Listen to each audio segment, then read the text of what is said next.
Hello प्यारे बच्चों, कैसे हो भाई? मस्त। पढ़ाई वढ़ाई कैसे चल रही है? सब बढ़िया? कर लो, पढ़ाई कर लो।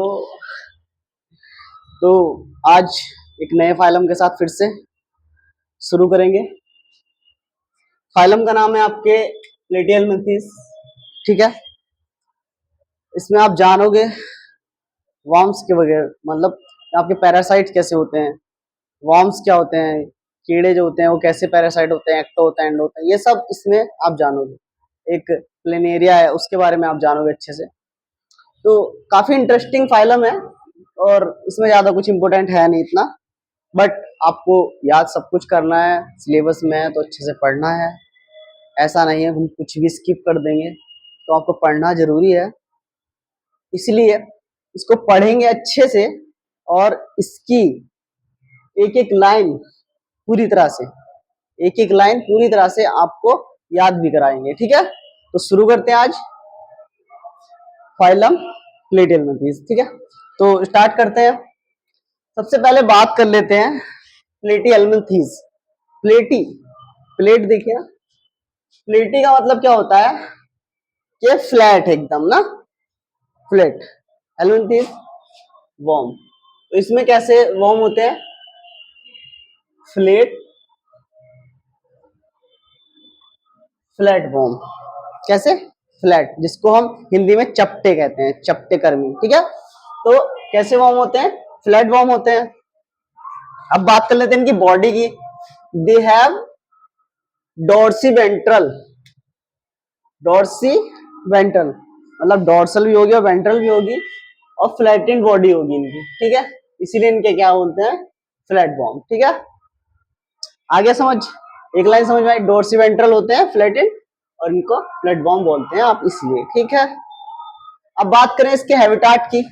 तो हैबिटाट की बात करें बेटा, तो एक्वेटिक भी हो सकता है और टेरेस्ट्रियल भी हो सकता है।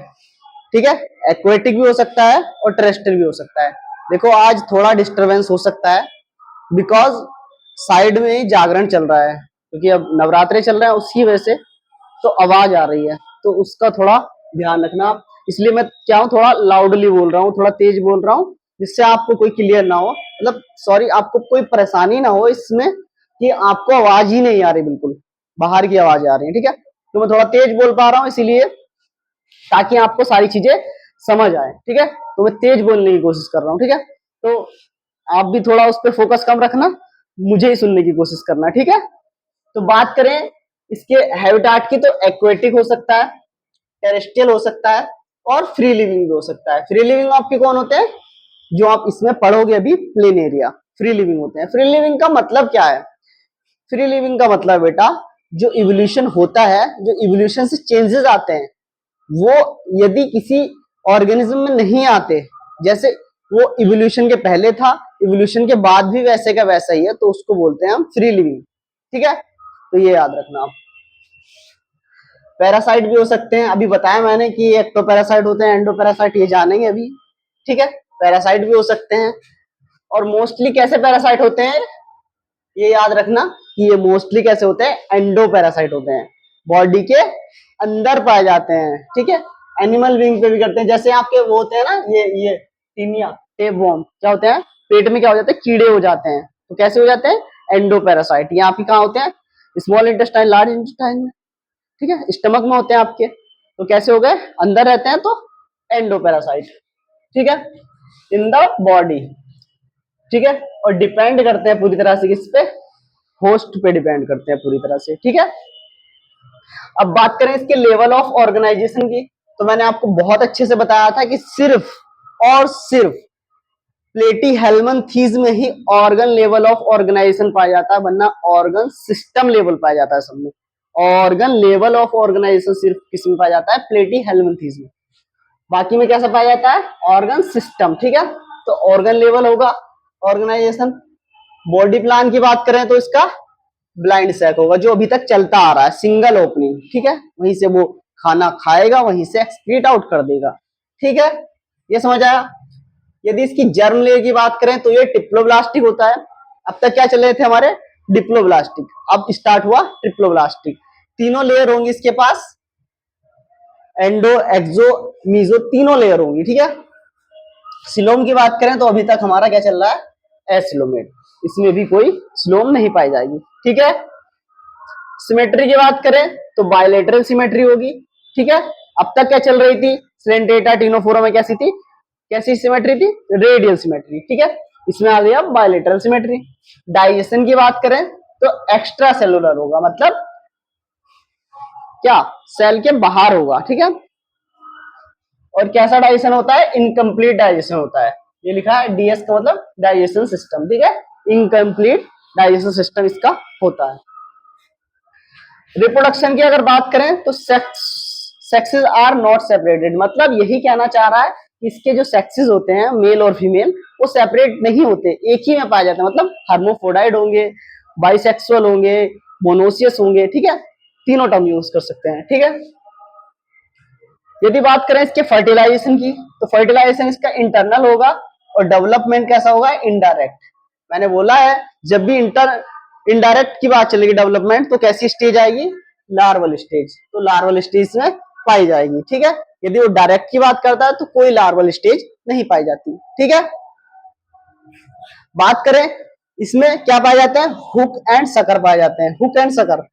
अब देखो, हुक एंड सकर ऐसी कुछ बॉडी होती है, उसका माउथ होता है ऐसे कुछ, यहाँ पे हुक होता है, यहाँ पे सकर होता है, ठीक है। तो हुक की बात करें, जो आपका हुक होता है तो इसका काम क्या होता है बेटा, ये अटैचमेंट करने का काम आता है।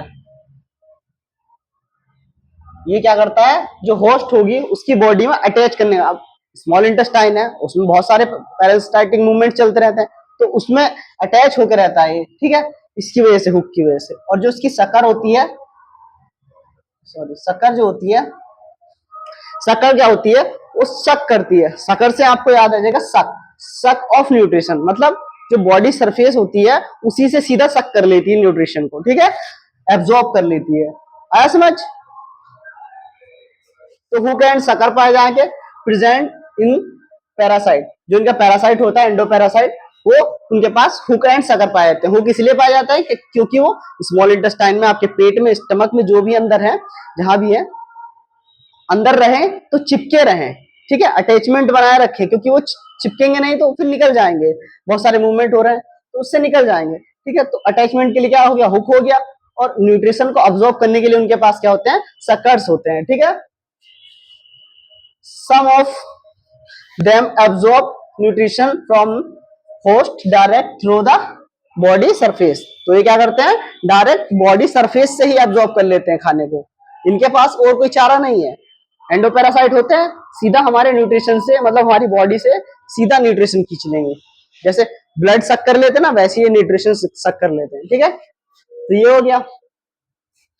कुछ मेंबर होते हैं, सब मेंबर्स लाइक प्लेनेरिया। प्लेनेरिया कैसे होते हैं, जो फ्री लिविंग होते हैं, पहली बात तो मैंने ये बताया था, फ्री लिविंग होते हैं, ठीक है।